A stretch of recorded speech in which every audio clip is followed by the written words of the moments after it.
터키의 중앙에 우뚝 치솟은 해발 1500m의 아나톨리아 고원.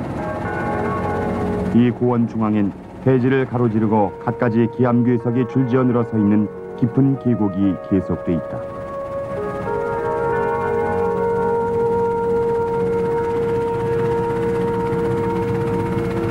카파도치아라고 하는 지방이 바로 이곳이다.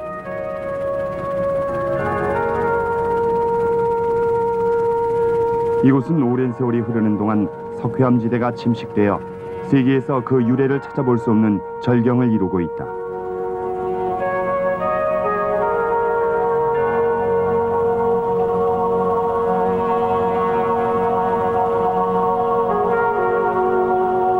좀 더 자세히 보면 이곳 기암지대는 마치 벌집같이 무수한 굴들로 이루어져 있다. 이러한 굴들은 옛날 사람들이 살았던 곳이다.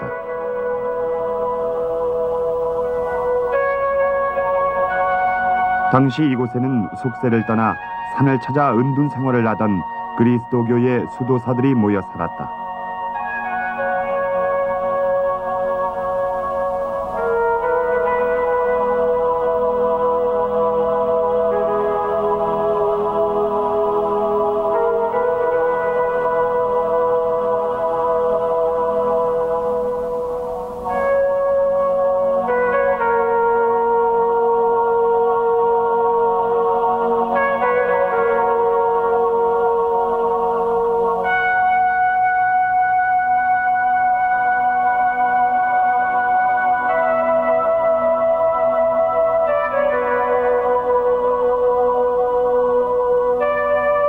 그러니까 4세기에서 14세기에 걸쳐 이곳 가파도치아엔 약 2000여 개의 동굴 사원이 세워졌고 또 그 전성기엔 수만 명의 수도사들이 엄격한 규칙 아래 살아가고 있었다.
뿐만 아니라 이들 사원 내부는 여러 개의 벽화들로 가득하고 기둥과 천장에는 여러 가지 그림들이 새겨져 있어 마치 여느 교회의 모습을 연상케 한다.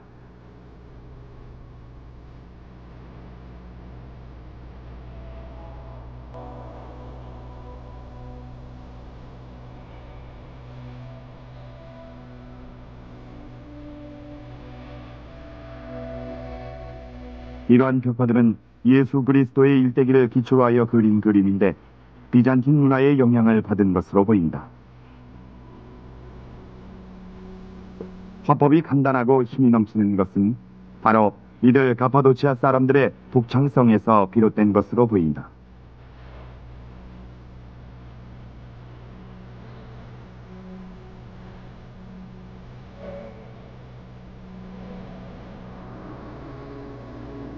일찍이 인적이 끊긴 이곳 가파도치아 바위 산 속에는 세상에 알려지지 않은 기독교 세계가 자리 잡고 있었던 것이다.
이곳은 우르갓이 조금 못 미친 곳에 위치한 악차랄이라고 부르는 조그마한 마을이다. 이곳은 터키에서도 손꼽을 수 있는 비단 생산지이기도 하다.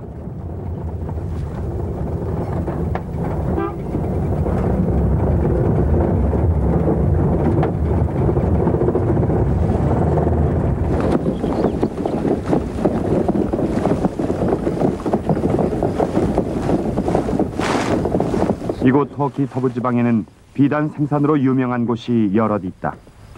그 중에서도 이곳 아차랄 마을에서 생산되는 누에만큼 품질이 좋은 곳은 없다고 한다.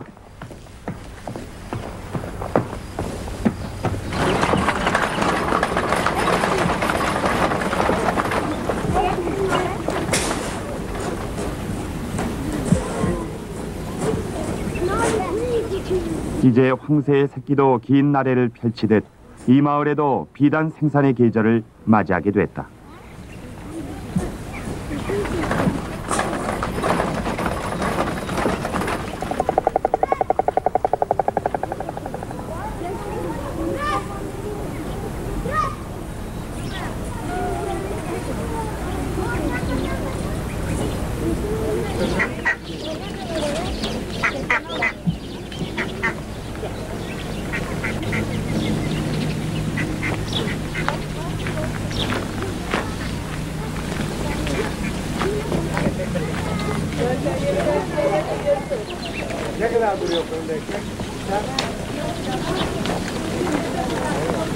한 무리의 마을 여인들이 마을 공동 소유의 화로에 모여있는 모습이 보였다.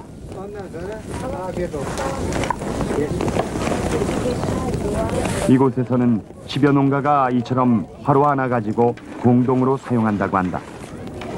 그래서 이 여인들은 매일 정해진 시간에 이곳에 모여 불을 지핀다고 한다. 그리고 화로가 적당한 온도가 되면 산나무들을 꺼내어 그 자리에 남은 열로써 빵을 구워낸다.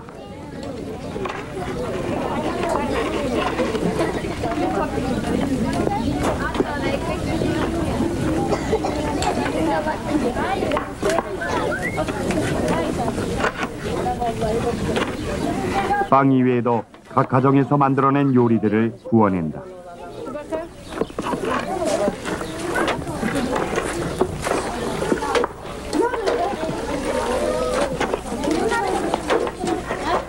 이렇듯 마을 사람들이 한데 모여 불을 지피는 관습은 비단 생산으로 바쁜 일손을 조금이나마 덜어 노동력을 줄여보기 위함이다.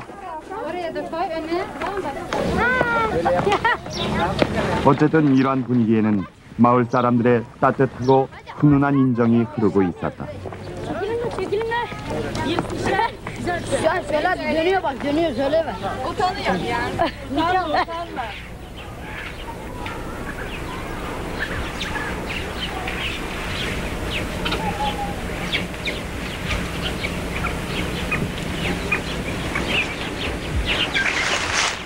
그동안 양잠을 하는 농가 일손도 누에고치를 거두기에 바쁘다. 여기 알리 슈렐 씨도 이곳에서 3대째 누에를 치며 살고 있다고 한다. 자신의 누에는 이 마을에서 품질이 가장 뛰어나다고 자랑을 늘어놓는다. 그는 내일 열리는 마을 시장에서 이 누에를 모두 내다 판다고 한다.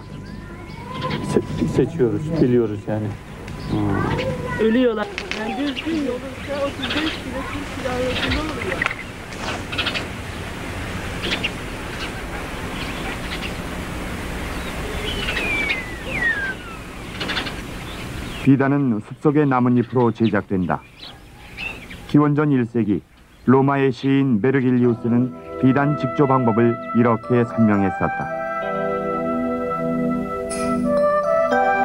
당시만 해도 비단의 원산지였던 중국에서는 비단 직조 방법이 다른 나라에 알려지기를 우려하여 비밀에 붙이고 있었다. 따라서 로마인, 아니 모든 서양 사람에겐 이러한 비단 직조 방법이 신비에 가려져 있었던 것이다.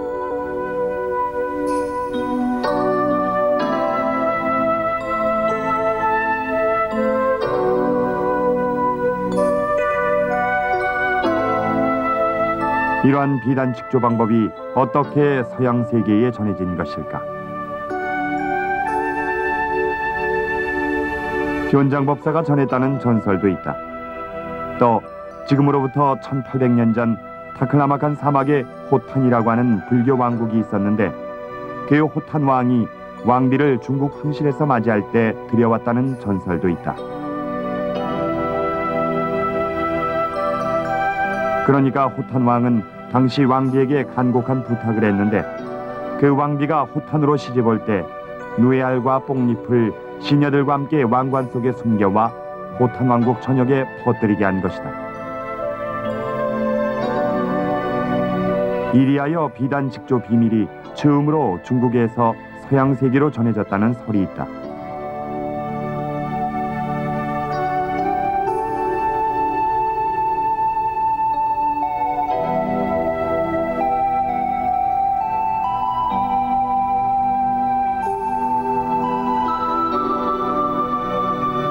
또한 이렇게 전래된 비단 직조 방법이 어떻게 서쪽으로 전해졌을까? 이에 대한 전설은 다음과 같다.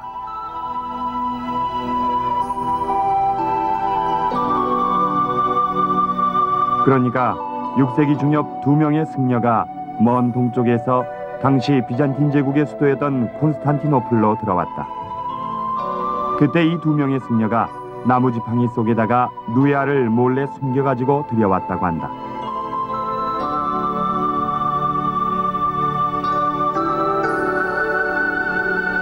당시 이들 승려들은 유스티아누스 황제를 아련했던 자리에서 나무 지팡이 속에 몰래 숨겨왔던 누에알을 끄집어내 황제에게 선물로 바쳤다. 황제는 크게 기뻐하여 그들에게 많은 상금을 내렸다. 이때부터 비단 직조 방법이 로마까지 전해지게 된 것이다.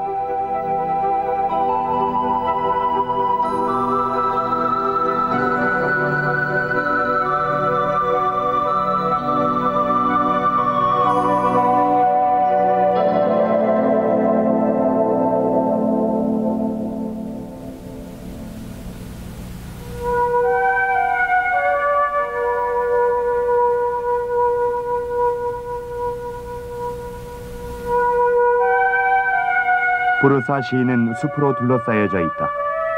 터키인들은 이 도시를 가리켜 녹색의 도시 부르사라고 부른다.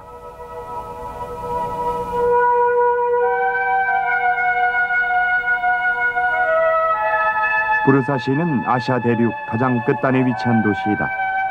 여기서 아시아와 유럽을 두 개의 대륙으로 가르는데 해협까지는 불과 200km도 채 되지 않는다.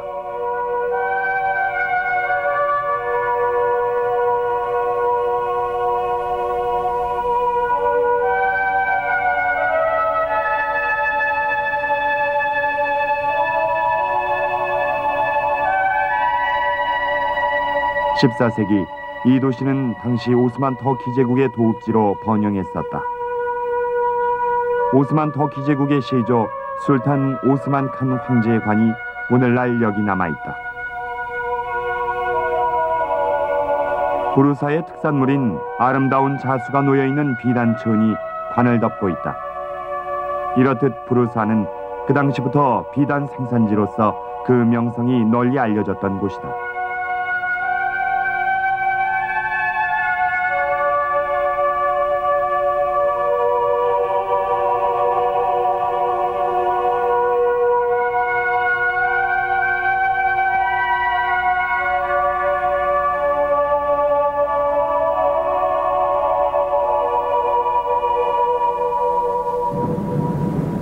현재 이곳 부르사시의 인구는 50만.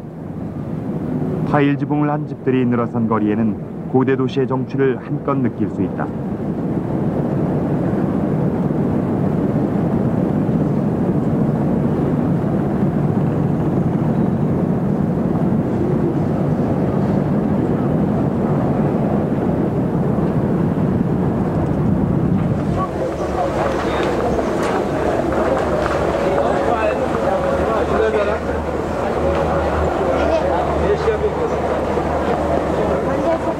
이 지역은 기후가 온화해서 오스만 터키 제국 시대부터 휴양지로 널리 알려졌어.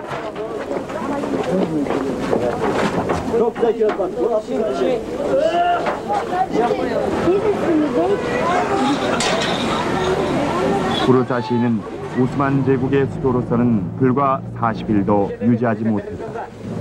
하지만 그 후에도 페르시아와 아라비아 사이의 중요한 무역 거점으로서 각광을 받았었다.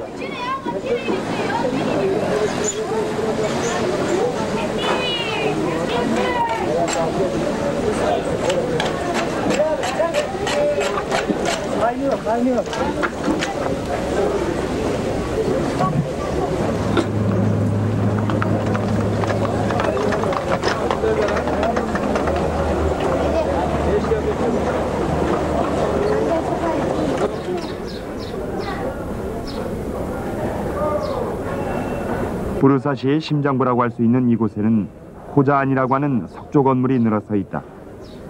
이 건물들은 15세기에 건축된 것으로서 원래 대상들이 쉬어가는 곳으로 쓰였다. 그러니까 대상들의 여관이었다.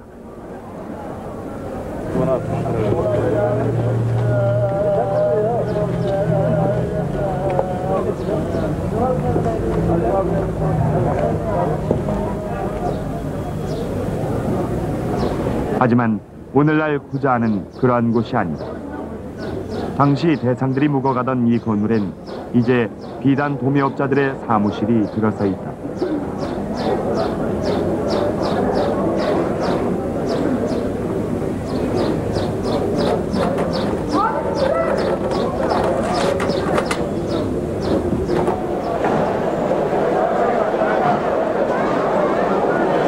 또한 당시 낙타와 말들을 쉬게 한 이 정원에는 매년 6월이 되면 누에고치를 경매하는 장소로 이용되고 있다.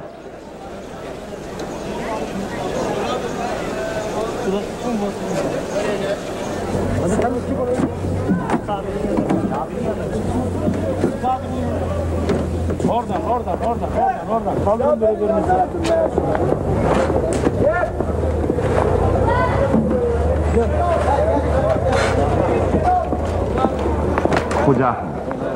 이 말은 터키어로 누에고치를 파는 장소를 말한다.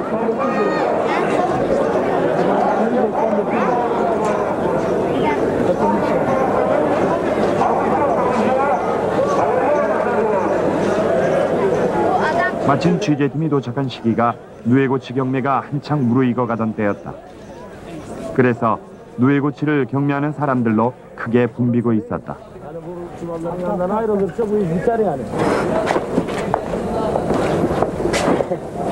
부르사에는 양잠을 하는 농가가 무려 2만이 넘는다고 한다.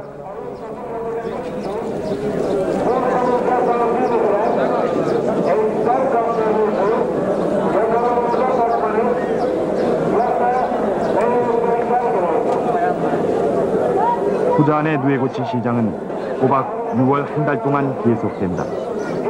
그리고 이 기간 동안에 거래되는 생사의 양은 무려 800여 톤이나 된다고 한다.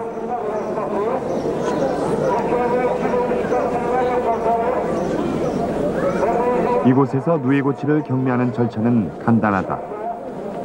농부들은 누에고치를 포장해서 기다리고 있는 35명의 도매업자에게 가져가 도매업자와 1대1로 흥정을 해서 가격을 결정한다고 한다.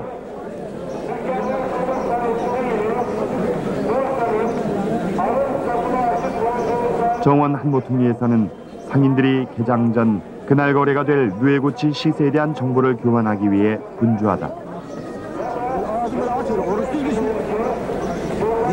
이분은 올해 나이 53세인 하키 키사담 씨인데 이곳에서 20년간 원사 장사를 해온 오래된 베테랑 장사꾼이다.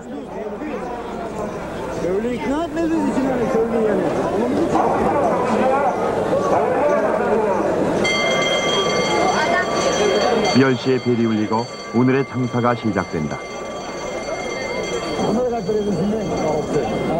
Altı. Sana uzatmış. Yok altı. Baba yapsın ya sana. Hiç Bir aldın kuzum. Vallahi almadım ben altıyı baba. Billahi almadım yemin ederim. Yapmaz. Onların şey değil. Bu kap. Bak bunu 4,5 yazıyorum. 4,5. Dur. Vallahi yazmam bak sana.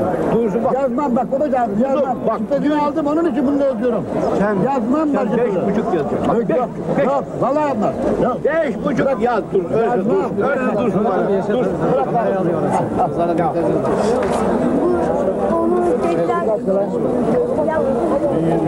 Yapma abi. 1700 lira.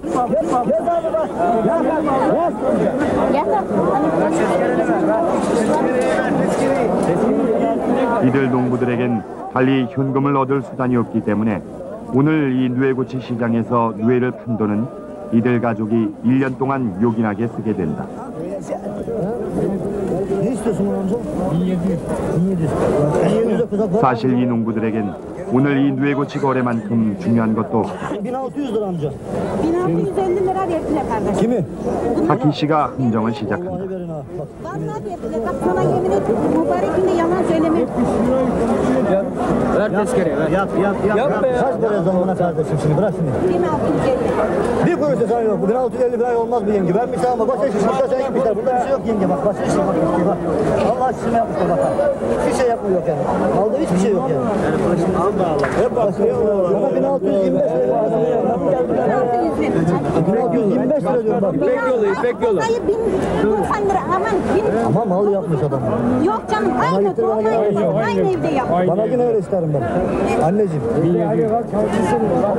Şimdi bana 1700 deme. 1700 deme hiç bırak yapmayacağım. 700 bunu demiyorum ben.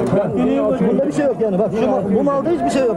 Bak şu mala bak. Hiçbir şey yok. Bak yazmamışım. Bak hepsini de alıyorlar ha. Bak bunlara bak. Bana veriyor musun 1625 liraya? Veriyor musun bana 1625 liraya? Bak ben nasıl alıcıyım? Yaz. Dur. Kaldır bakalım. 625 lira. Kaldır bakayım. Kaldır abi. Ne kaldırıyor? Bak karşıya bak karşıya. Bak ipeği. Bak ipeği. Kanlar lazım değil. Ben kendim Köşeye bak. 경험 많은 하키 씨도 이 여인에게 쩔쩔매고 있다. 1650 lira bu koza senin. Oldu mu? Kaç olacak bu sonra? Ben neyim? Ben neyim? Ben ammal değil miyim? Diyeceğim elimde benim. Şöyle şu sizin ammallar. Salamaz. İyi bak.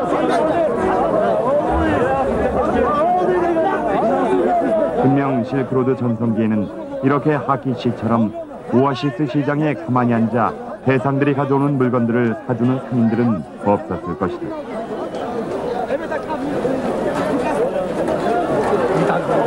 당시 상인들의 입담은 격렬했을 것이다. 가격이 정해지면 물건을 달고 그러면 흥정은 끝이 난다.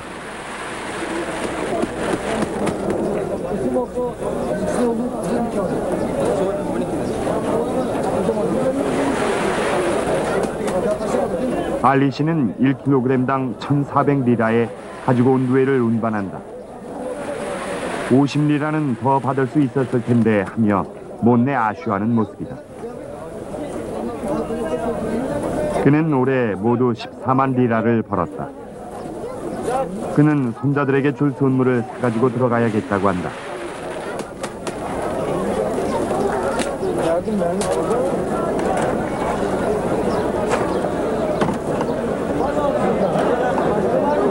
터키인들은 누에고치를 가리켜 흰황금이라고 부른다. 사실 이곳 실크 시장은 이러한 누에고치의 진가를 실제 피부로 느끼게 된다.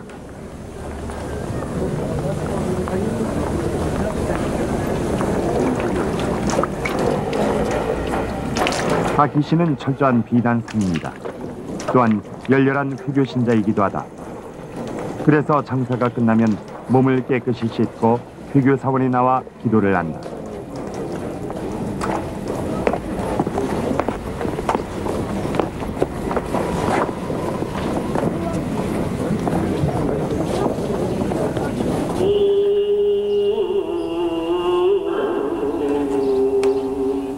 الله أكبر 먼저 그는 오늘 장사 잘하게 해주셔서 감사하다고 알라신께 기도드린다.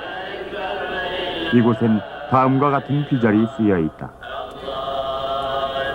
알라신께 열렬히 자비를 구하는 자 사랑받느니 당신의 뜻을 쫓아 열심히 노력하는 자 몇 갑절 보상받으리라.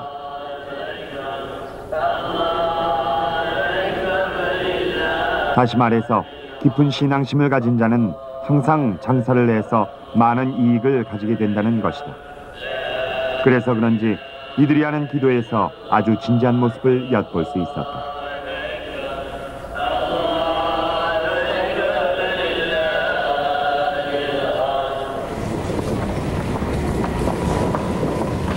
(30분) 동안의 기도가 끝났다. 또다시 하키 씨는 치열하고 냉정한 장사의 세계로 돌아갔다.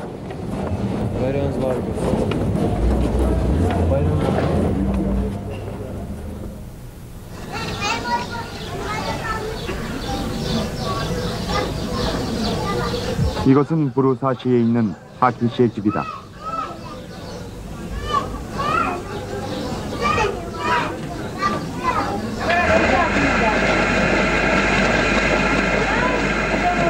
집에서 그의 부인이 뇌고치에서 씨를 뽑고 있다. 이것은 하키 씨가 집에서 쓰기 위해 가져온 것이다.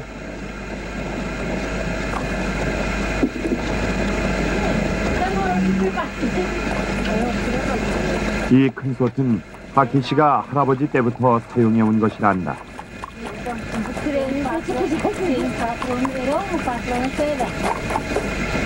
이곳 부루사시에서는 모두 200여 가구가 하키 씨 집에서 하는 것처럼 누에에서 명주를 뽑아내고 있다.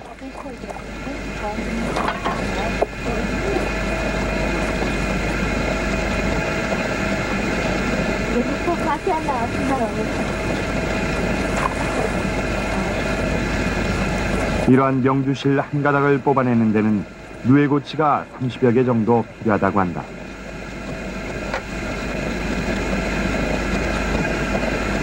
이처럼 보통 실보다 약간 두꺼운 실이 비단 카페트를 짜는 데 쓰인다.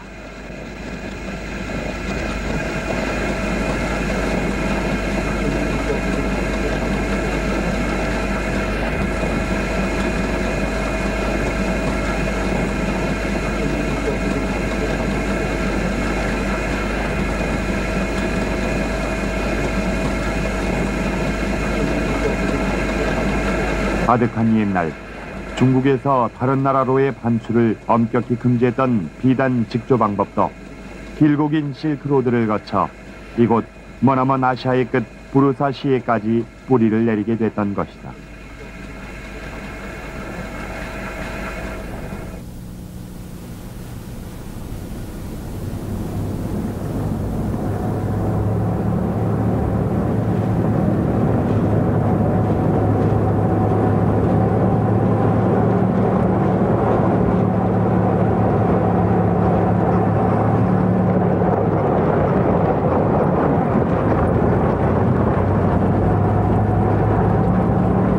이제 취재팀은 부루사시를 뒤로하고 지중해 연안에 인접한 이스파르타 지역으로 향한다.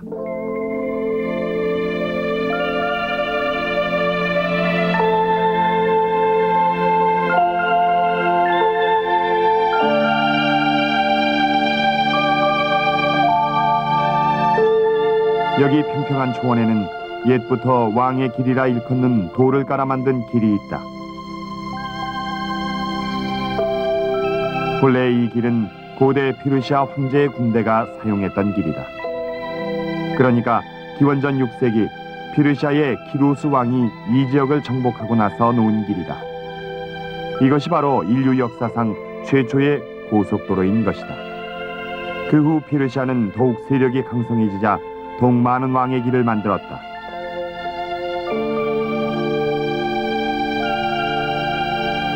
물론 이러한 길들은 후세의 대상들의 무역 통로로도 이용됐다.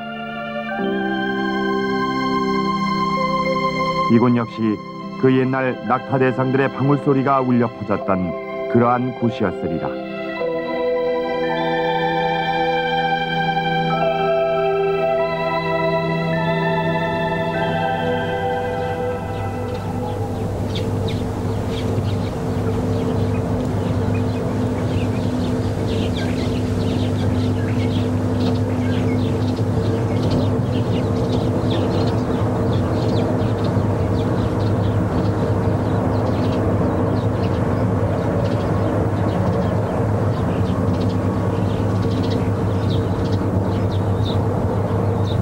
이것은 왕의 길에 인접한 얄밭이라는 조그마한 마을이다. 인구는 약 500명. 대부분 농사를 짓고 있다.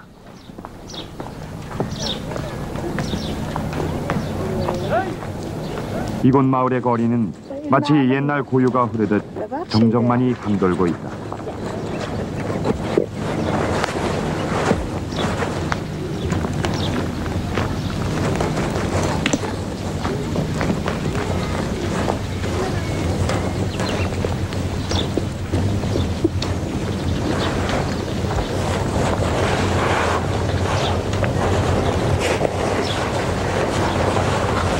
집 앞에서 어머니와 딸이 카페트를 짜고 있다.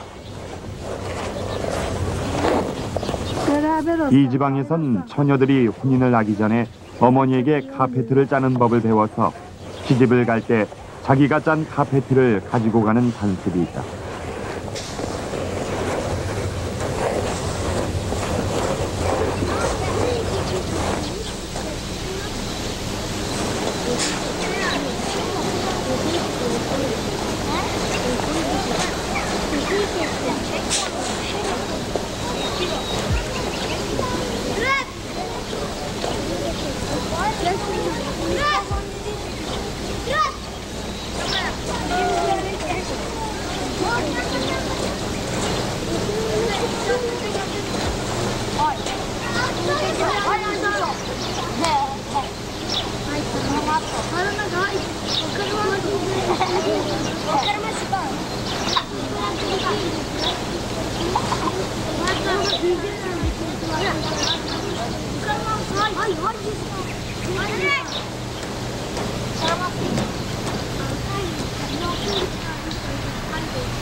갑자기 마을 통로에서 흥겨운 음악이 들려오고 부산해졌다. 곧 결혼식이 거행된다고 한다.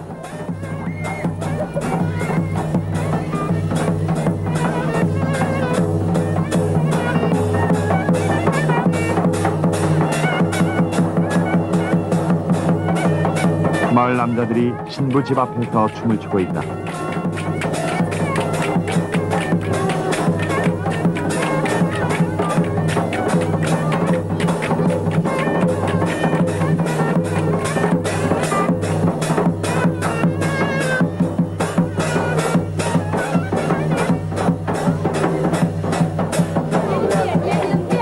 하지만 안악들은 신부집 앞마당에 모여 있다.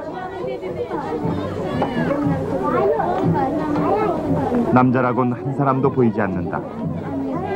남자가 들어와서는 안 된다는 것이다.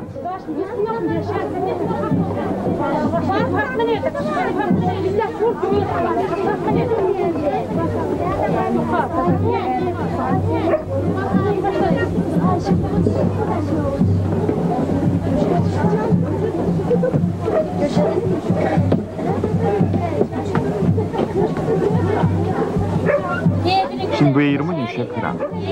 올해 18살 난 그녀는 신랑이 준 터키 고유의 웨딩드레스를 입고 있다.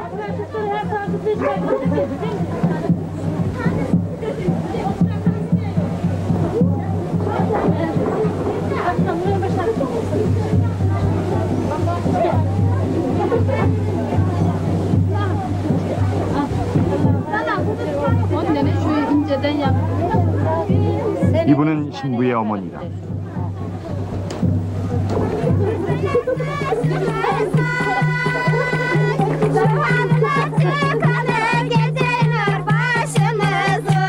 여인들이 춤을 추기 시작한다. 티브라는 탬버린과 유사한 악기에 맞추어서 모두 다 춤을 추고 있다.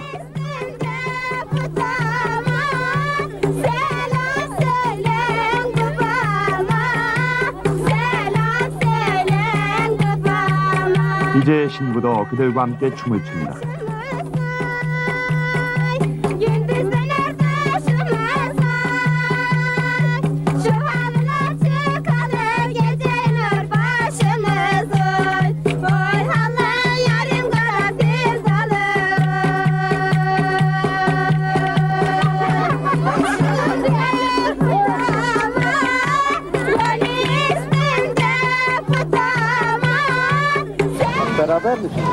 아직 남자들은 아무도 들어가진 못한다.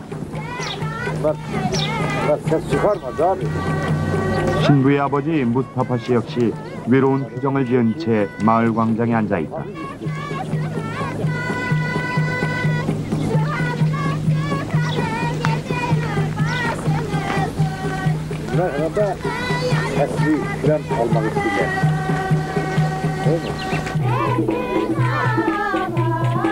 벌써 춤을 추기 시작한 지 여러 시간이 지났다.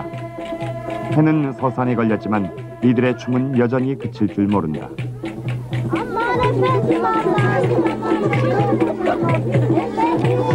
신부 친구 중에 한 소녀가 검은 코수염을 그리고 나타났다. 신랑은 이곳에 들어오지 못한다. 그래서 그녀가 신랑을 대신해서 이렇게 분장을 한 것이란다.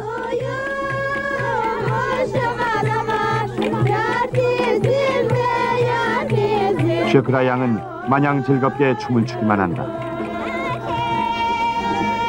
드디어 밤 11시, 춤은 끝났다. 아쉬운 석별의 노래를 부르기 시작한다. 이것은 신부에게 눈물 없는 이별을 구하는 것이란다. 노래 가사는 이러하다. 넌 좋은 딸이었지. 그러나 이젠 넌 우리를 떠나고 오늘 우리는 너를 떠나보내야 한다. 신부는 거울을 들여다보고 처녀인 자기 자신에게 이별을 한다.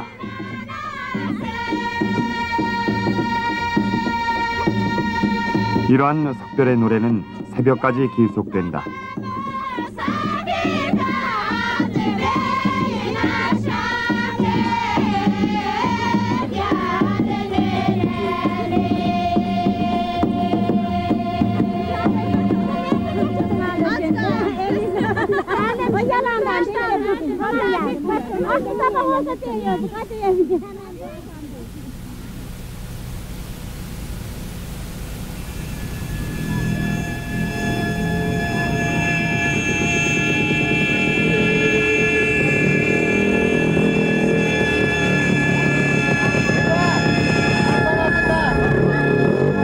이렇게 하루를 보내고 나서 신부 측 사람들은 마을에 있는 신랑의 집에 도착하게 된다.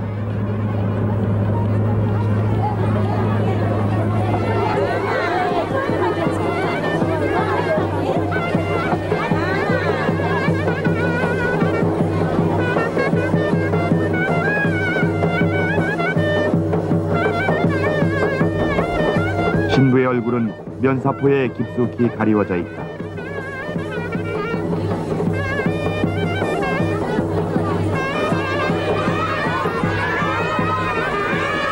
신랑이 지붕 위에서 행운의 선물로 돈과 사탕 같은 것을 던지고 있다.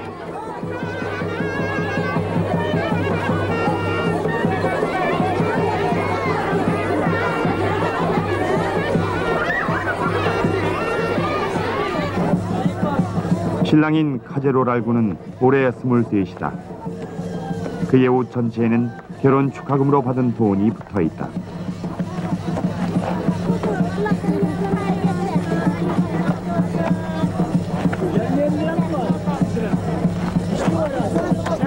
신랑은 신부의 손을 잡고 희생양의 피를 붉게 뿌려놓은 길 위를 걸어 신부를 새 집으로 인도한다. 이것은 이들이 한 쌍의 부부로서 맺어졌다는 것을 의미하는 의식이다. 그 다음 갖가지 살림살이를 들여온다.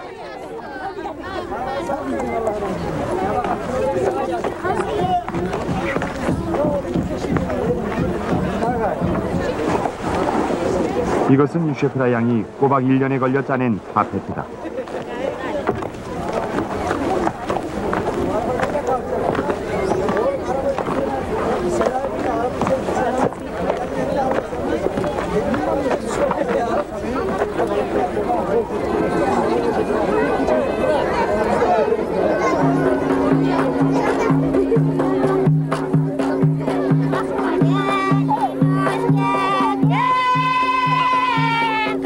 신랑의 집마당에서 또 한 차례 춤이 시작된다. 이번엔 신랑이 사는 마을의 여인들이 신부를 맞이하는 춤을 춘다. 이 춤은 저녁까지 계속된다.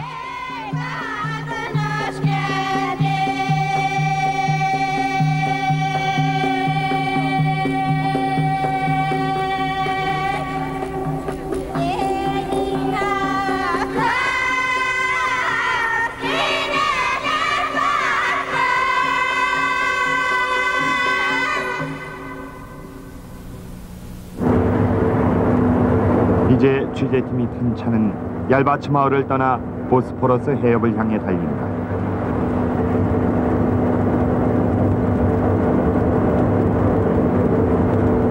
이제 넓고 광활한 아시아 대륙을 횡단하는 취재팀의 취재 여행도 막을 내릴 때가 됐다.